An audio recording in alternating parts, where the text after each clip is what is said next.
નમસ્કાર દર્શક મિત્રો, વિરામ બાદ ફરી એક વખત હું હાજર છું જય જગન્નાથમાં આપને પડે પડની માહિતી આપવા માટે. અને હું છું પ્રીતિ. 18 હાથી, 101 ટ્રક, 5 બેન્ડ અને 1200 જેટલા ખલાસી. આ જે ખલાસી છે તે ભગવાનનો રથ ખેંચવાના છે, ભગવાનને નગરચર્યાએ લઈ જવાના છે. રથ પર સવાર થઈને નીકળી છે મારા નાથની સવારી નગરચર્યાએ નીકળી. જી બિલકુલ, ઘણી મોટી સંખ્યામાં ટ્રકો જોડાઈ છે, અખાડા જોડાયા છે અને હાથી પણ જોડાયા છે અને રથયાત્રા શાનદાર રીતે હવે પ્રસ્થાન કરશે. એટલે કે કહી શકાય કે ઘણી બધી તૈયારીઓ જે કરવામાં આવતી હતી, હવે જે ક્ષણની રાહ જોવાઈ રહી હતી હવે ઘણી નજીક આવી ગઈ છે. મંગળા આરતી થઈ ગઈ, ત્યારબાદ શૃંગાર આરતી થઈ ગઈ, ત્યારબાદ રાજભોગ થઈ ગયો અને અત્યારે હાલ હવે એક ક્ષણ આવીને ઊભી છે કે જ્યારે રાજા એટલે કે ગુજરાતનો જે નાથ છે વિજય રૂપાણી, કે જે અત્યારે સીએમ છે, તે પહિંદ વિધિ કરશે. પહિંદ વિધિ એટલે સોનાની સાવરણીથી થોડાક અંતર સુધી રસ્તાને સાફ કરો, રસ્તાને સ્વચ્છ કરો અને ત્યારબાદ એ સ્વચ્છ રસ્તા ઉપરથી જગતના નાથની સવારી નીકળશે. જગતના નાથ ભક્તોને આશીર્વાદ આપવા માટે નીકળશે.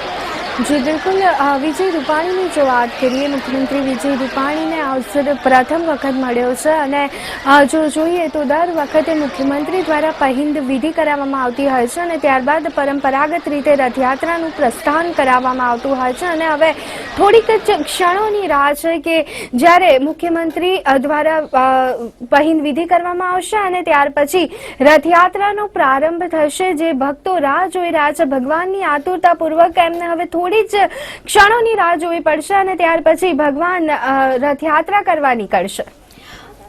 અમદાવાદમાં છેલ્લા 10 વર્ષોથી આ કામ વર્તમાન પીએમ અને ત્યારના જે સીએમ હતા તે નરેન્દ્ર મોદી કરતા હતા. ત્યારબાદ આ કામ ગુજરાતના પ્રથમ મહિલા મુખ્યમંત્રી એટલે કે આનંદીબેન પટેલે કર્યું અને અત્યારે હાલ આ કામ કરશે વિજયભાઈ રૂપાણી, કે જે પહિંદ વિધિ કરાવશે અને પહિંદ વિધિ કરાવ્યા બાદ રથયાત્રાનો પ્રારંભ થશે. જી બિલકુલ, કેટલી સુંદર સુંદર બધી વિધિ રહેલી છે, રીત રસમ રહેલી છે કે ખાસ કરી અને નગરનો રાજા સૌપ્રથમ આ વિધિ કરાવતા હતા અને મુખ્યમંત્રીને પણ નગરનો રાજા ગણવામાં આવે છે. ત્યારે વિજય રૂપાણી દ્વારા સોનાની સાવરણી વડે કહી શકાય કે ભગવાનનો રસ્તો સાફ કરવામાં આવશે અને ત્યાર પછી રથયાત્રાનો પ્રારંભ થશે. હવે થોડીક જ વાર બાકી છે, થોડીક જ ક્ષણ બાકી છે અને ત્યાર પછી જે રથયાત્રા છે એ નગરચર્યા નીકળશે.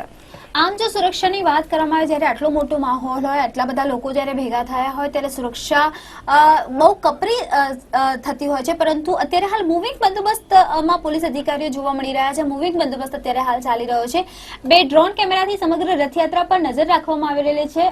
ધ્વનિ 1.50 કરોડનો વીમો ઉતારવામાં આવ્યો છે આ રથયાત્રાનો, કે જેની ક્યારે જરૂર પડતી નથી.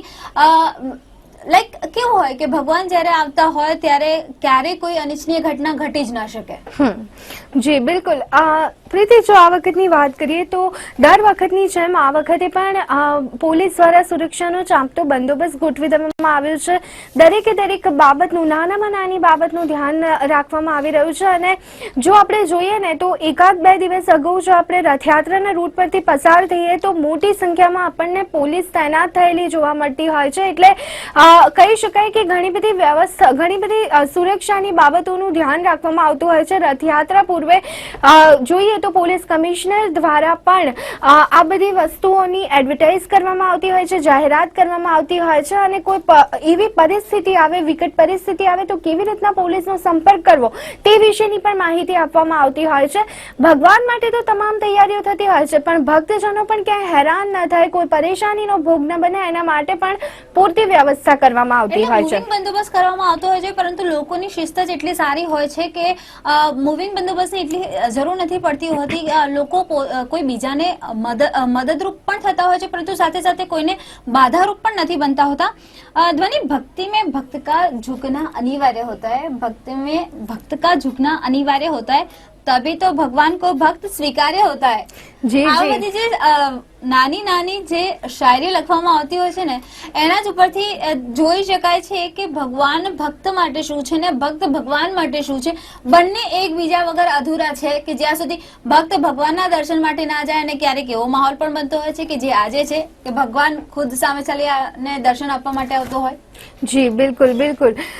પ્રીતિ, જો હવે એક વખત રથયાત્રાનો રૂટની જે વાત કરીએ કરીએ, મંદિર તરફથી જે સમયપત્રક બહાર પાડવામાં આવતું હોય છે તેની જો વાત કરીએ તો સવારે 7 કલાકે રથયાત્રાનો પ્રારંભ, ત્યાર પછી 9 કલાકે રથયાત્રા મ્યુનિસિપલ કોર્પોરેશન પહોંચશે, ત્યારબાદ 10:30 કલાકે રથયાત્રા સંભવિત રીતે ખાડિયા 4 રસ્તા પહોંચશે, 11:15 કલાકે કાલુપુર સર્કલ, ત્યારબાદ 12 કલાકે સરસપુર, બપોરે 1:30 વાગે ભગવાન જગન્નાથનું મામેરું એટલે કે સરસપુર થી પરત ફરશે, 2 કલાકે કાલુપુર સર્કલ, 2:30 વાગે જો વાત કરવામાં આવે તો રથયાત્રા સંભવિત રીતે પ્રેમ દરવાજા સુધી પહોંચે તેવી શક્યતાઓ છે, 3:15 કલાકે દિલ્હી દરવાજા, 3:45 કલાકે શાહપુર દરવાજા થઈ, 4:30 કલાકે આરસી હાઈસ્કૂલ થઈ અને સાંજે 5 કલાકે રથયાત્રા ઘી કાંટા સુધી પહોંચશે, 5:45 કલાકે પાનકો નાકા અને 6:30 કલાકે માણેક ચોક થઈ રાતના 8:30 કલાકે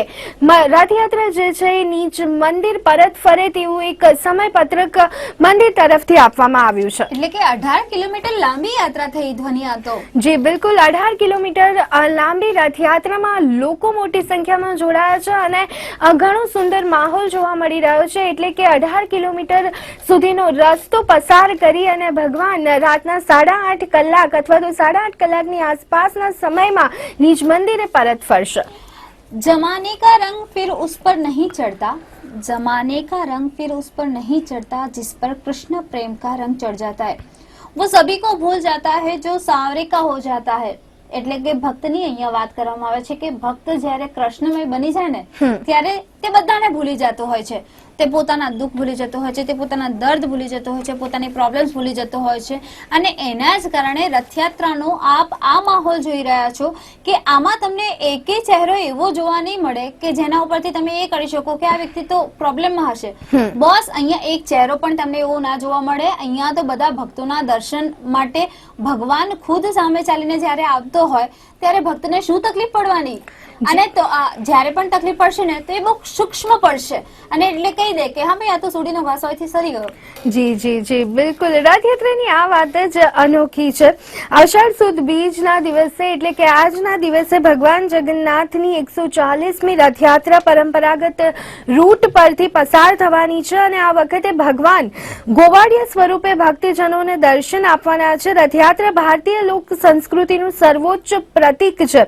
ભગવાન જગન્નાથજી ભાઈ બળદેવજી સાથે બહેન સુભદ્રાજીની પૂજા થતી હોય તેવો એક જ પુણ્ય ઉત્સવ છે અને આ રથયાત્રામાં હિન્દુ મુસ્લિમ બિરાદરો હર્ષ ઉલ્લાસથી ભાગ લઈ ભગવાન જગન્નાથના દર્શન કરતા હોય છે.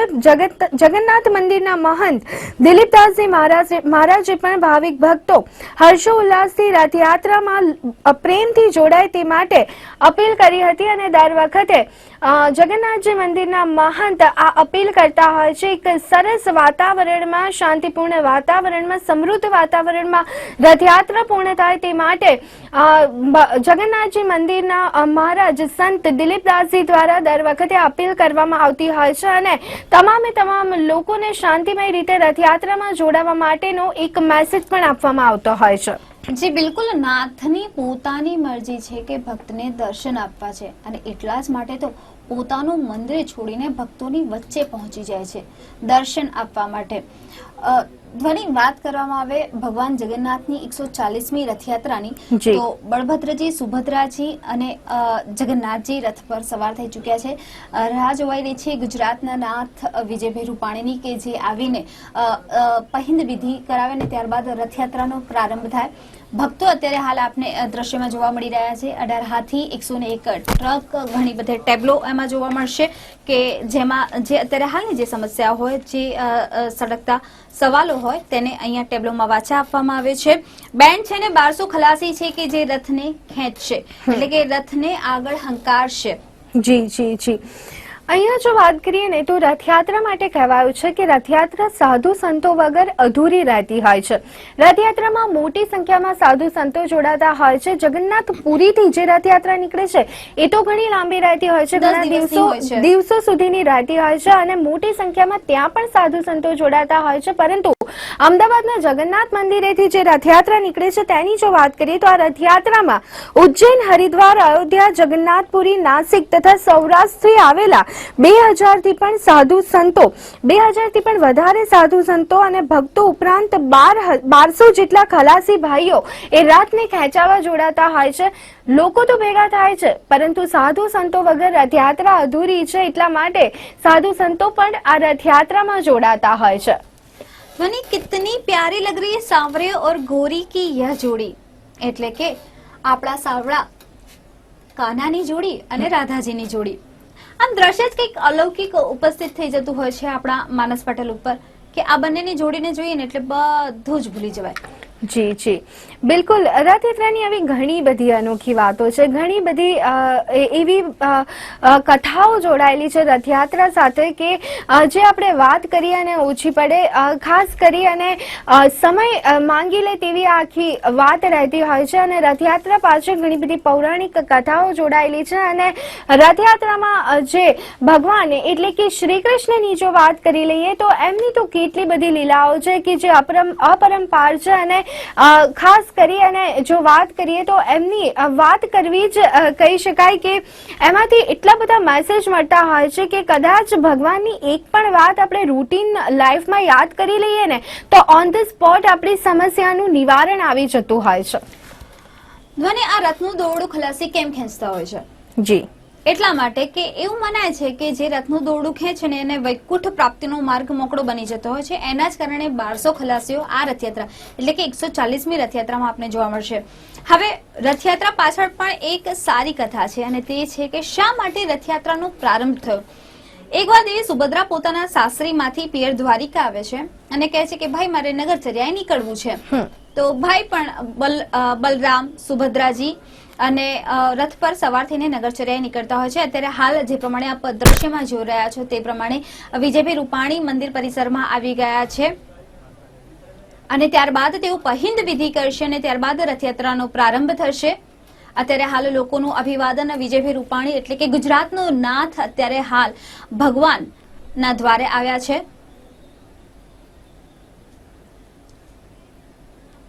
ભક્તોના સુરક્ષાનું પણ અત્યારે હાલ ધ્યાન રાખવામાં આવી રહ્યું છે. 2 ડ્રોન કેમેરાથી આ આખી રથયાત્રા પર ચાંપતી નજર રાખવામાં આવશે. મૂવિંગ બંદોબસ્ત અહીંયા જોવા મળશે. તો આપને વિજયભાઈ રૂપાણી એટલે કે ગુજરાતના નાથ અત્યારે હાલ મંદિર પરિસરમાં આવી ગયા છે. પહિંદ વિધિ બાદ રથયાત્રાનો પ્રારંભ કરવામાં આવશે. પહિંદ વિધિ એટલે કે એવી વિધિ કે જેમાં ગુજરાતનો જે નાથ હોય, જે રાજા હોય, પૌરાણિક યુગમાં રાજાઓ હતા, અત્યારે હાલ જે સીએમ જે પદ હોય છે તે આવે છે.